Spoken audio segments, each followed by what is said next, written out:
Severe storms over the weekend went into overdrive, resulting in a deadly tornado outbreak in the south, along with thousands of power outages. They destroyed homes and left vehicles overturned. And as skies begin to clear today, millions of people are taking the first step of a long journey to recovery.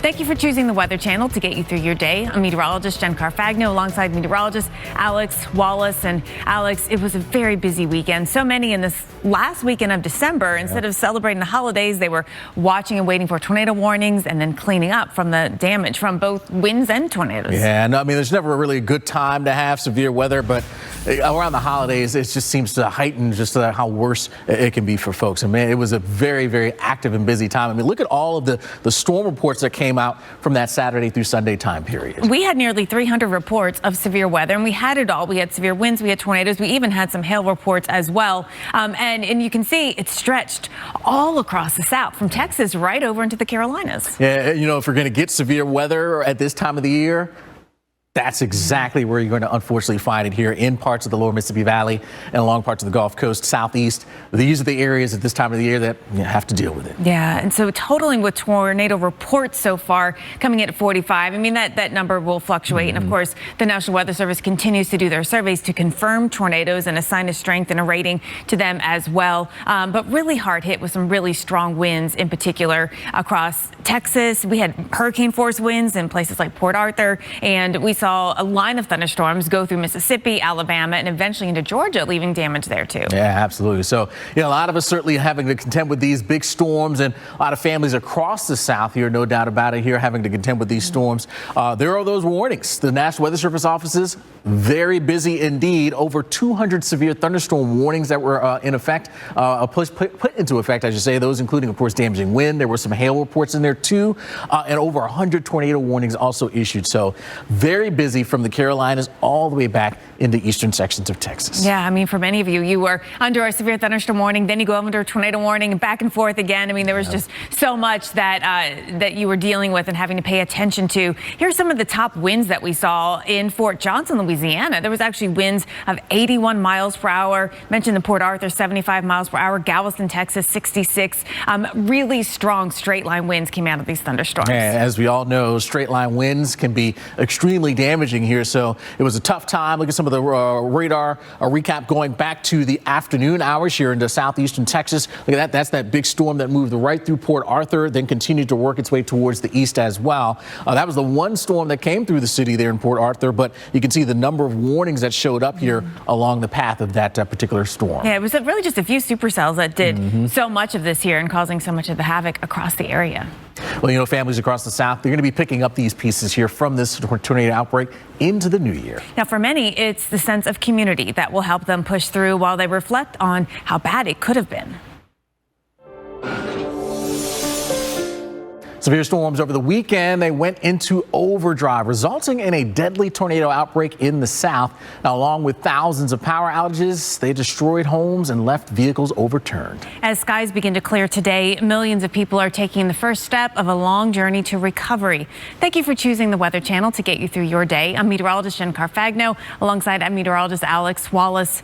What a weekend. It started Saturday, continued through the night into Sunday. The last weekend in December, Alex, was filled with severe weather. Yeah, right. And, you know, if you're not familiar with this part of the country, this is where we get the severe weather at this time of the year. So it's not an unusual thing to happen, but when it happens, you still don't want to be dealing with it. Yes. All right. So here's a look at some of the storms and the damage that they created. We had about 300 storm reports, severe damaging winds, tornadoes, and hail. And you can see just how widespread it was from Texas all the way eventually even to the Carolinas as well. So it's a huge zone impacted by some of these big storms. Yeah, and again, they continued through the overnight. They continued into Sunday. There were more than 200 severe thunderstorm warnings, more than 100 tornado warnings. And for some communities, you got multiple of both. Yeah, exactly. So whether it was the straight line wind or the tornadoes, it was really tough times. And speaking of the straight line wind, look at some of the wind gusts that were reported this past weekend. An over 80 mile per hour wind gust there in Fort Johnson, Louisiana, 75 mile per hour wind gusts there in Port Arthur. So big time wind here, even outside of any tornadic activity. We do still have power outages ongoing here, mainly in Mississippi. Now, there's been some improvement even in the last hour. We're down from 31,000 customers to 30,000 customers. But still, it's that that southwestern corner of the state that was pretty hard hit, again, with multiple rounds of storms. Yeah, absolutely. So we started it off here in southeast Texas here. You could see some of the showers and storms there, not too far from the Houston area. And then as we worked our way through the afternoon, look at that nasty storm coming right through Port Arthur. Again, that's one of the reasons we saw that big 75-mile-per-hour wind gust there, but also a tornado report as well. Yeah, over in Chambers County, we had an EF3 tornado. We go to Mississippi, and we're going to share you some video of this storm later, but want to focus in on the storm cell that this supercell goes right through Boone, Mississippi, then Brookhaven, and you can see Brookhaven gets hit again with multiple storms that are tornado warned. I mean, it was just such a stressful day. Yeah, we had those storms, those individual storms, and then we had to deal with the line that eventually came through finally. So it was just, a very, very active time. Now, families across the South going to be picking up the pieces here from this tornado outbreak well into the new year. For many, it's the sense of community that will help them push through while they reflect on how bad it could have been. Texas up into much of Colorado in the Front Range, actually. You can see we've got that elevated fire risk, a critical fire risk in eastern New Mexico and western Texas, including cities like Amarillo and Lubbock and Midland, Texas. So an elevated fire risk, which is what we have all the way up into the Denver area, means brush and grass fires can steadily spread. Small fires should be easy to control. But once you get to critical, fires start easily and spread rapidly. Fires may be difficult to control, even small ones, because of the wind. They can very quickly grow to be larger ones. Because of the wind, we've got high wind warnings out there across eastern Colorado, even extending up into southeastern Wyoming, like around Cheyenne. We've got high winds too in New Mexico with wind advisories, and those extend over into even Oklahoma. We've got some windy conditions. We've already been seeing this out there today. Gardens into Kansas. It has been wild. Winds now are gusting to nearly 60 miles per hour. This is not because of a thunderstorm. It is just windy. Nearly 60-mile-per-hour winds, northwest wind, really strong one. It'll blow right across those east-west interstates out there. Scottsbluff, Nebraska, gusting to 40. Denver, we've been gusting 35 to 40 miles per hour already all morning long. And we had a ground delay program because of the wind. That's been dropped. So for now, flights on time. We'll see if that lasts here. The wind is going to be a factor for us. We're talking about the fire threat, but for travelers too, the wind is going to be a factor.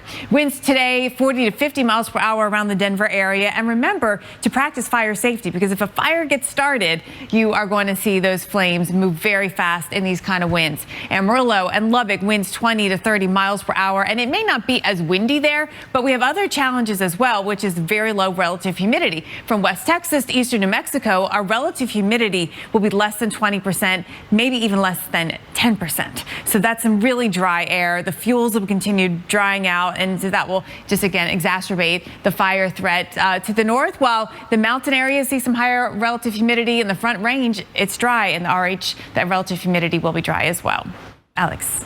Well, rain, that's going to really help. South, Texas, Louisiana, Arkansas, Mississippi, Alabama, Georgia. You're cleaning up in South Carolina, North Carolina, Florida, and the Panhandle. So look at how widespread all of these storm reports were. Every single state across this area was touched and really covered by storms that unfortunately did leave behind damage. There's a lot to clean up. I'm sure a lot of chainsaws are still going strong out there today.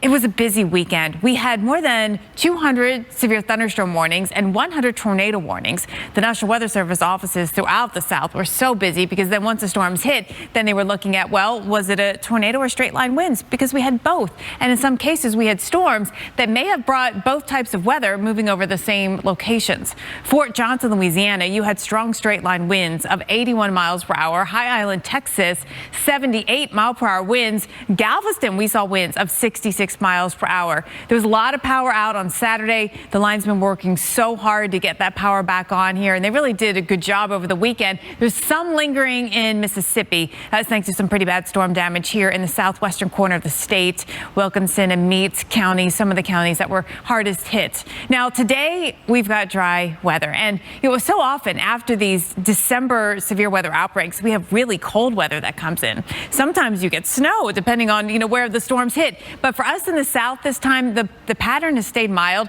So our temperatures are warming back up again today like they did yesterday. We'll be 81 in Houston today. Dry conditions there. Dry conditions throughout much of the entire south, with the exception of South Florida, where there may be a few showers in the area. But thankfully, we're not expecting any severe weather there. Tomorrow, a few lingering showers here into Florida, perhaps up around Jacksonville. But you can see the rest of the area is staying dry. It's just that we're cooling down. So we go from 81 today in Houston to 68 degrees tomorrow. The rest of the country going to see some big changes too, thanks to a little storm system to the north, Alex. Storm reports here, so you can see how widespread this kind of situation is. There's so many of you that spent your Sunday cleaning up, and now today you're still likely going through it. So we had about 300 storm reports over Saturday and Sunday, starting in Texas, going through the entire southeast, all the way to North Carolina, Florida Panhandle, northern Florida hit hard as well. We had hundreds of warnings, about 200 plus severe thunderstorm warnings, about 100 plus tornado warnings, and many communities ended up with both coming in for multiple times, thanks to the fact that the storms came in multiple rounds. It wasn't like it was one line that came through and you were done and done. You had to deal with this here with the chance again and again. Now, we had some really strong straight line winds. This in Fort Johnson, Louisiana, with 81 mile per hour winds there. High Island, Texas, at 78 mile per hour winds. The atmosphere was just so spring-like. The dew points were in the 70s. Your temperatures were very warm. That really strong wind energy really driving everything that we saw. We still have some power outages here. Most of the southeast is back, and the linesmen have been working really hard over the weekend to get you back. But we still have about 28,000 customers without power here in Mississippi. Progress has been being made, though, over the last several hours. Been watching those numbers tick down. Now, in the forecast for today, as you continue recovery and cleanup, we have dry conditions, still warm. Houston's going to be 82 degrees. Temperatures are going to hit the 60s in Atlanta and in around Tuscaloosa and up around Huntsville and Athens, Alabama, where I was yesterday. Your temperature is still on the more mild side. And tomorrow, too, we stay mainly dry. The system that we're tracking that's up to the north that eventually brings some rain to New York City for New Year's Eve, we will be looking at that staying north of the area and keeping us mainly dry with the exception of northern Florida.